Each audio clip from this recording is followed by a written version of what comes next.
अस्सलाम वालेकुम। आज फार्माकोग्नोसी का लेक्चर 14 है, जिसका पार्ट 1 आज हम डिस्कस करेंगे।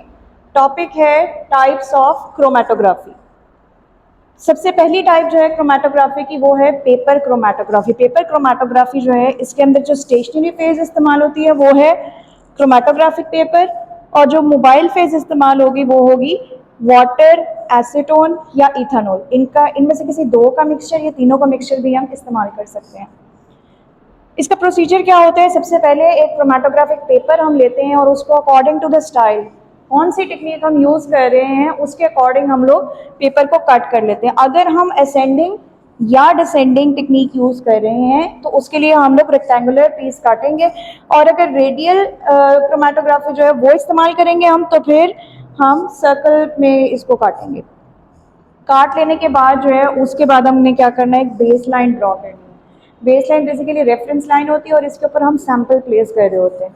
अगर असेंडिंग क्रोमेटोग्राफी होगी तो ये देखिए आप कि यहाँ पर लोअर एज से बिल्कुल जो पेपर का लोअर एज है उधर से आपने 1.5 सेंटीमीटर के फासले पे बेस लाइन ड्रॉ करनी है। अगर डिसेंडिंग क्रोमेटोग्राफी इस्तेमाल करें तो फिर उसके लिए जो है वो अपर एज ऑफ पेपर जो है उससे आपने 1.5 सेंटीमीटर के फासले पे बेस लाइन ड्रॉ करनी है। और अगर रेडियल क्रोमेटोग्राफी आप इस्तेमाल करेंगे तो उसमें क्या होगा कि बिल्कुल मिड पॉइंट से जो है वो आपने 4 यहाँ पर डॉट्स लगा देने हैं और उसके बाद उसको सर्कल में ज्वाइन कर देना है। ये भी आप 1.5 सेंटीमीटर के फासले पे लगाते हैं। अब हमने बेस लाइन ड्रॉ कर ली है। बेस लाइन ड्रॉ करने के बाद क्या करेंगे हम कि सैंपल जो है इस बेस लाइन के ऊपर ड्रॉपर की मदद से हम प्लेस कर देते हैं। ठीक है, जब हम सैंपल प्लेस कर देंगे तो हम क्या करेंगे, इसको थोड़ी देर एयर ड्राई करेंगे, रैक में रख देंगे कि ये अच्छे से एयर ड्राई हो जाए। इसके बाद हमने क्या करना है कि हम अपनी मोबाइल फेज को तैयार करेंगे। मोबाइल फेज जब हमने तैयार कर ली तो ये जो हमने यहाँ पर सैंपल लगाया था इस क्रोमेटोग्राफी पेपर के ऊपर, इसको हम लोग डिप कर देंगे अपने मोबाइल फेज के अंदर। अच्छा, इसके लिए एक चीज़ सबसे इम्पॉर्टेंट है, वो ये है कि जो आपकी बेसलाइन है ना उससे नीचे नीचे तक होना चाहिए आपका मोबाइल फेज, यानी कि बेस लाइन को एक्सीड नहीं करना चाहिए आपका मोबाइल फेज। जब मोबाइल फेज में हम डिप करते हैं क्रोमेटोग्राफिक पेपर को तो फिर क्या होता है कि मोबाइल फेज जो है वो जो भी आपका सैंपल होता है उसको स्पॉट्स की सूरत में अलहदा करता हुआ ऊपर जाता है। और अगर तो रेडियल क्रोमेटोग्राफी की टेक्निक इस्तेमाल हो रही है तो फिर रिंग्स की सूरत में जो है वो सैंपल अलहदा होता है।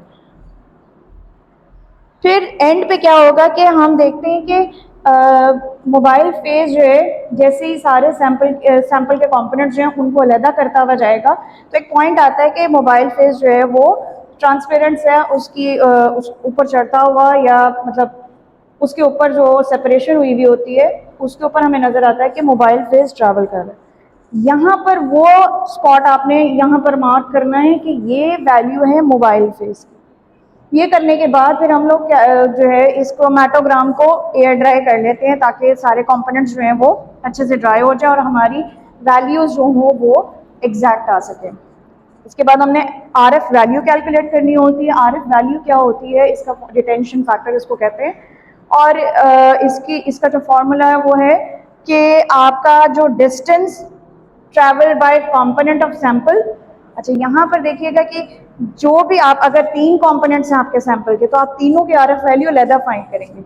तो यहाँ पर ये शो कर रहा है, आरएफ वैल्यू शो करता है distance travelled by the component of sample divided by distance travelled by the mobile phase.